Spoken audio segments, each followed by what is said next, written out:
Welcome to Modular Hippo and episode 9 of the Kiribati wiring playlist. In this episode I am finally connecting the two Honda EU22i in parallel to test the outputs, as well as starting one of the Seplos Mason battery builds. So let's take a look.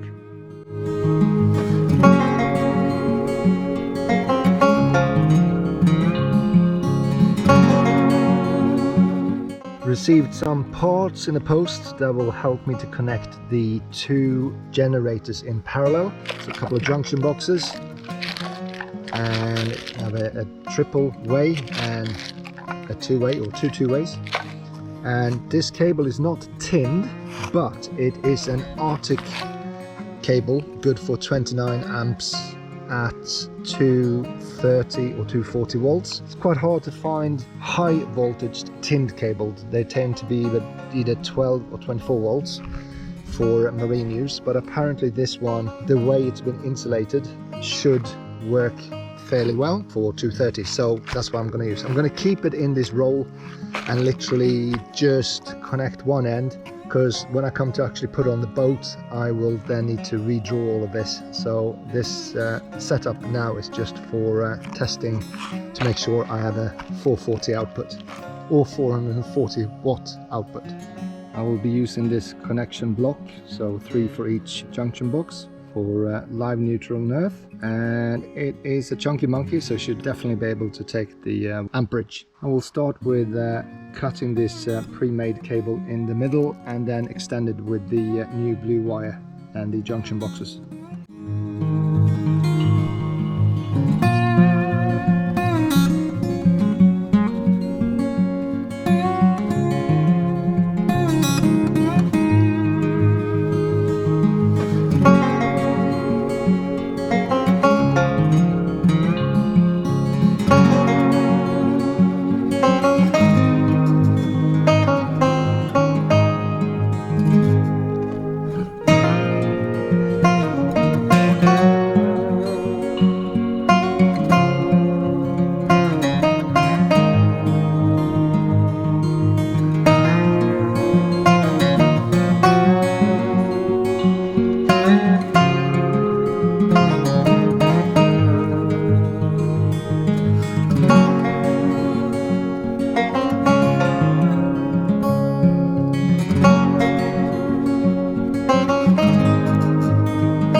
Okay, we've gotten this far, so now I'm just going to cut 2 short pieces of the blue cable and then connect that to the 3-way junction box, and then I should be able to test this.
We've now got the Honda EU side going into two-way junctions, going into 3-way junction to 50 meters of 230 volts 29 amp cable.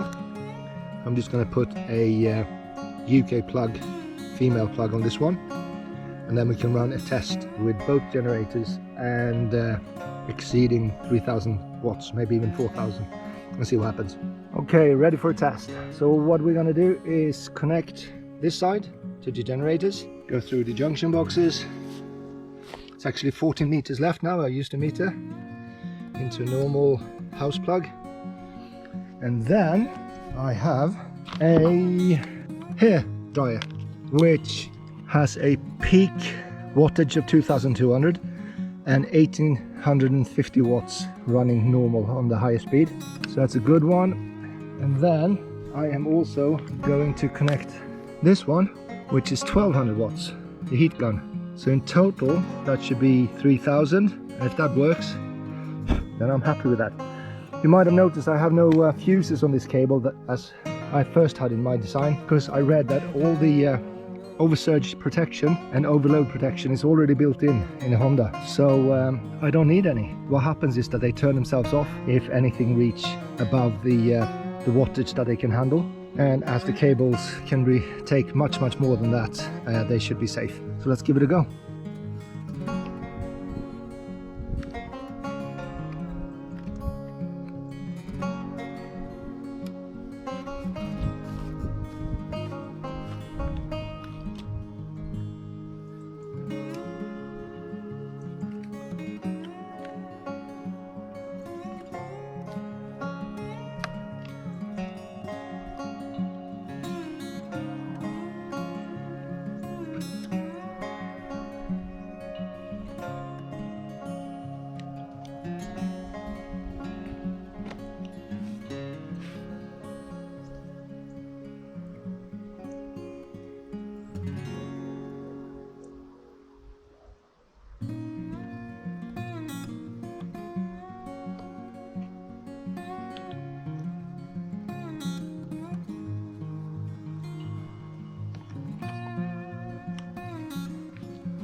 So they are now in eco mode, so we should probably hear them rev up as soon as I put some load on it. I'm just going to let them warm up for a minute.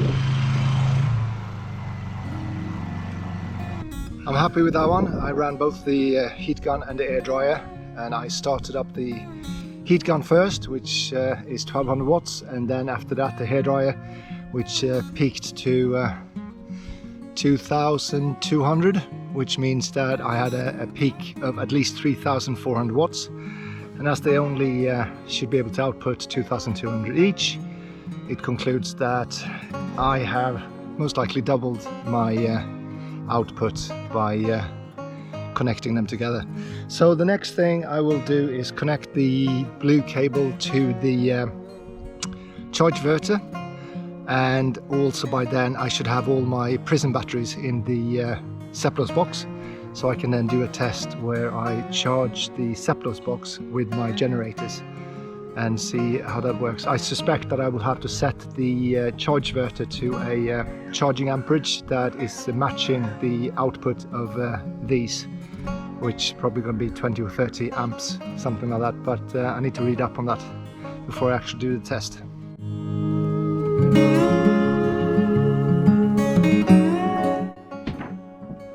Okay, it's time to get those batteries into one of those boxes. And as you can see, it's getting a little bit cramped in here at the moment. So I just need to tidy up a little bit and find a place that I can work on these boxes. They might as well stay where they are. And I'll just move it before I put the batteries in, because it's going to be too heavy for this desk. But up to that point, I guess I can start building from here. Just going to work out this little damage at the end here, which I think is something that's been damaged in transport. Just going to make sure that it's only the lid that needs to be bent back into shape before I do anything. I removed 6 small Allen bolts that were sitting here, so let's remove the lid and see what we got. So it looks like this is some kind of plastic insulation material. So I've got 4 of those. That looks like where the bus bars and the battery is going to be connected to. The front looks fairly much connected already, so that's good. Some more of that yellow stuff, some black film of some kind. These are probably going to go on the batteries, between the batteries as insulation as well. And I can see that it's not just the lid that is bent, it's a little bit of the actual box there as well. So I'm going to see if I can sort that out. That's the actual lid. I think we can just bend that back, so that shouldn't be a problem. I'm more worried about the box. With a rubber mallet, I've managed to straighten the lid, and I've also straightened the side of the wall here, so that should be fine. But I did notice that during the impact, one of the bolts have snapped. That's that here. I would love to send this back to China and say, please send me a new one, but I'm not going to wait 4 months for another box. So I'm going to drill this out and just see if I can replace it with another bolt. The problem is that this hole here, because the bolt have been pulled out, is slightly bigger, or maybe not. So yeah, it might be okay. Starting with the handles, and they should obviously be sitting with the handle pointing upwards like this. But because I'm going to lower these boxes into an outer aluminium box that only have a 10mm clearance on each side, I actually have to put the handles. So yeah, so this is the right side for how you would put a handle. I will have to put them upside down, so that when I lower it into the actual aluminium box, then I can use the handle and just put a strap around it and lower it in. Yeah, so I will have to put them upside down. So that's the handles. The next thing is the insulation board that needs to go on the inside of the box. So let's do that.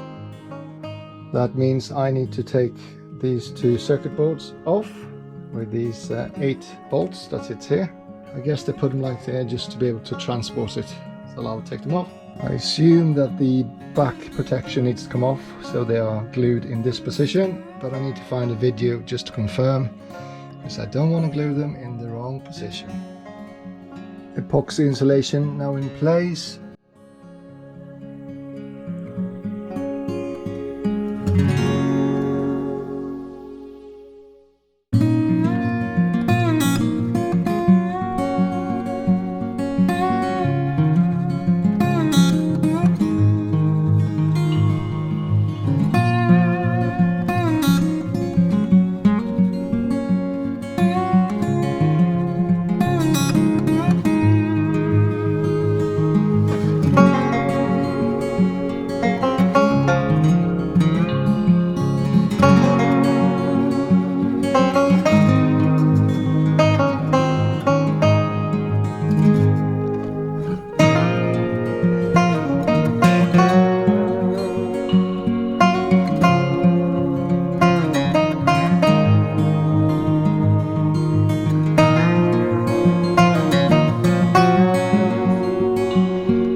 on to something easier.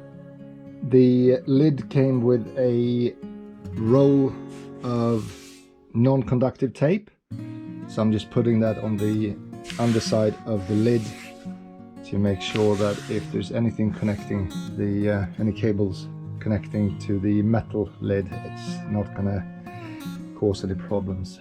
So as I'm coming to the end of the roll, I can see that the tape is damaged a bit, which is a bit disappointing, but it is what it is.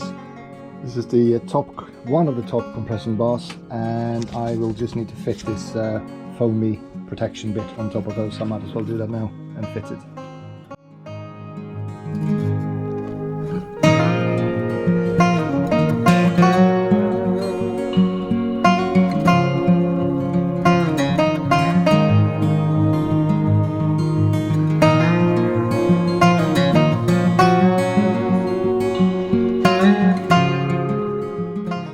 All cells now in place, and hopefully in the right order as well. We have minus to plus, plus to minus, minus to plus, plus to minus, minus to plus, minus, plus to minus, minus to plus, and so on. Minus plus, minus plus, minus plus, minus plus, minus plus. So that looks good to me. All I need to do now is grab myself a cup of tea, tidy up all the boxes and stuff, and then carry on. Time to put this compression plate back in, and also I need to find my torque meter so I can put the right compression on, but I'll start with fitting it loosely.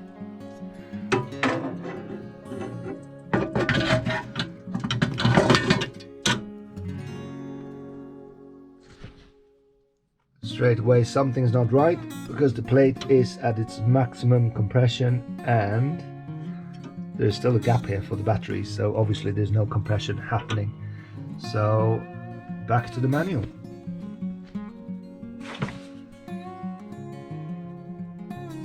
I've used the 18 spaces, compression spaces, as recommended in the instructions, and I still have a 3mm gap here between the compression plate and the actual batteries, so I will have to write to Seplos and ask what's going on.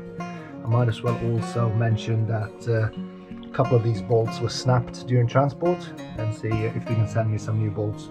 Thank you for watching episode 9 of the Kiribati wiring playlist. You know the drill. If you want to see more, feel free to subscribe if you haven't done so already. If you're interested in the motor build, you will find a playlist of that up here somewhere, and if you're interested in the actual boat build, there will be another playlist.